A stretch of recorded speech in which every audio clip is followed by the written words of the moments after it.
उत्तर प्रदेश के छोटे से गांव धनौरा की धूल भरी गलियों में एक लड़का रहता था, लक्ष्मण। नंगे पांव, फटा हुआ कुर्ता, पर आंखों में एक सपना, कुछ बड़ा करने का। उसका परिवार इतना गरीब था कि कभी पेट भर खाना नसीब नहीं होता। पिता खेतों में मजदूरी करते और माँ दूसरों के घरों में बर्तन मांजती।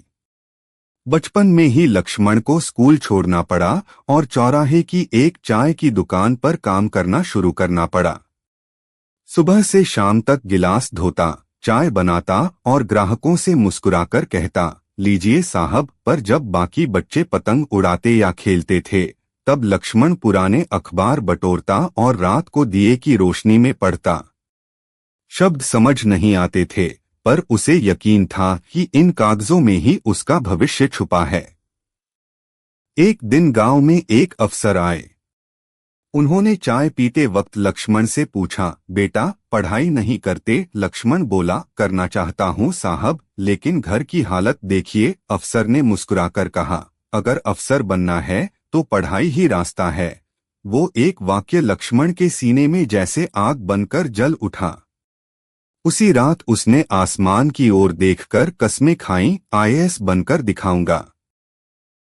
जब उसने पिता से कहा कि वह फिर से पढ़ाई करना चाहता है, तो उन्होंने थककर जवाब दिया, बेटा भूख के आगे किताबें नहीं चलती। लेकिन लक्ष्मण का इरादा फौलादी था। दिन में चाय बनाता, रात में टूटे टिन के नीचे बैठकर पढ़ता। गांव के मास्टर जी ने जब उसकी लगन देखी तो अपनी पुरानी किताबें दे दी और पढ़ाने लगे। लोगों ने मजाक उड़ाया, अरे ये चाय वाला अफसर बनेगा, और लक्ष्मण हर बार मुस्कुराकर कहता, हाँ एक दिन जरूर। धीरे धीरे वह 10वीं पास कर गया, फिर 12वीं। पर तभी जिंदगी ने उसे एक करारा झटका दिया। एक दिन दुकान पर चाय बनाते समय उसका हाथ बुरी तरह जल गया। कई हफ्ते तक काम नहीं कर पाया। घर में खाने तक को कुछ नहीं था। माँ बीमार हो गई और पिता ने ताना मारा, तेरे इन ख्वाबों ने हमें भूखा मरवा दिया। लक्ष्मण टूट गया। रात को कुएं के पास बैठा रहा, खुद से पूछता रहा, क्या मैं गलत हूँ? क्या मेरी औकात बस चाय बनाना ही है? तभी मास्टर जी वहां आए।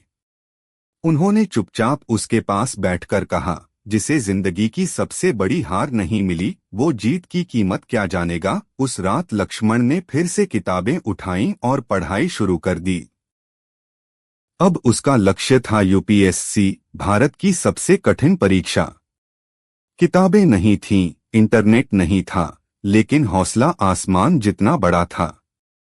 पुराने अखबारों से नोट्स बनाता, मोबाइल पर वीडियो सुनता और छत पर अकेला बैठकर सपने बुनता। एक दिन गांव में एक एनजीओ आई जो होनहार गरीब छात्रों की मदद करती थी। उन्होंने लक्ष्मण की मेहनत देखी और उसे दिल्ली कोचिंग के लिए भेज दिया।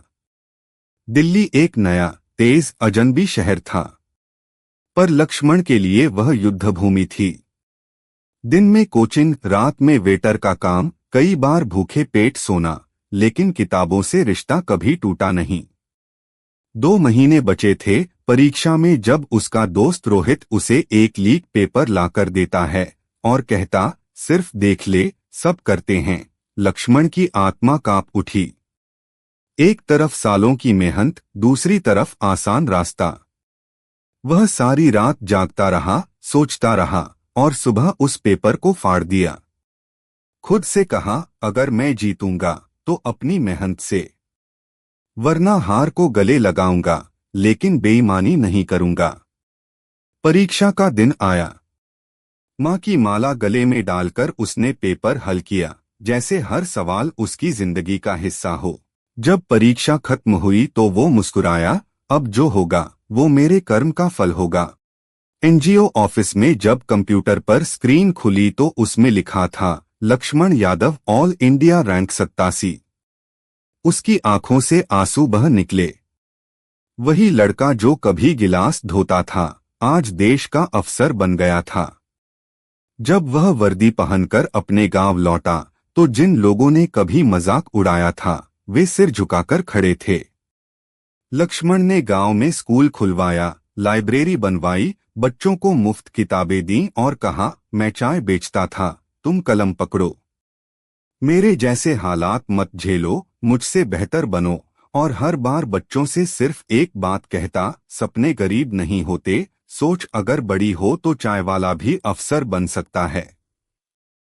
इस कहानी की असली ताकत उसके किरदार की सच्चाई में है। ये कहानी हमें बताती है कि कोई भी हालात हमें रोक नहीं सकते अगर इरादा मजबूत हो। लक्ष्मण की तरह हर किसी के अंदर वो आग होनी चाहिए जो हालातों को राख कर दे।